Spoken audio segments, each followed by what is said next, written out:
ಜನಶ್ರೀ ನ್ಯೂಸ್ಗೆ ಸ್ವಾಗತ. ನಾನು ನಿತಿನ್ ಮಂಜುನಾಥ್. ಅಮೆರಿಕಾಗೆ AIMIM ನಾಯಕ ಅಸಾದುದ್ದೀನ್ ಓವೈಸಿಯಿಂದ ತೀವ್ರ ಕಿಡಿಕಾರಿಕೆ.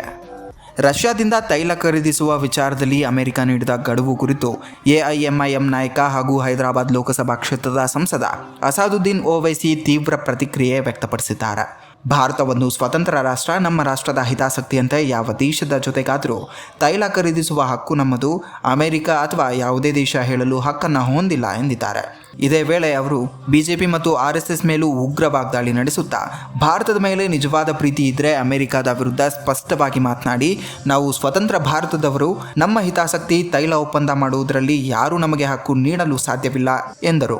ಈ ಹೇಳಿಕೆ ರಾಜಕೀಯ ವಲಯದಲ್ಲಿ ಗಟ್ಟಿಯಾಗಿ ಚರ್ಚೆಗೆ ಕಾರಣವಾಗಿದ್ದು ಸಾಮಾಜಿಕ ಜಾಲತಾಣಗಳಲ್ಲಿಯೂ ಭಾರಿ ಪ್ರತಿಕ್ರಿಯೆ ವ್ಯಕ್ತವಾಗ್ತಾ ಇದೆ. ಇದೇ ರೀತಿಯ ನಿರಂತರ ಅಪ್ಡೇಟ್ಗಳಿಗಾಗಿ ನೋಡ್ತಾ ಇರಿ ಜನಶ್ರೀ ನ್ಯೂಸ್.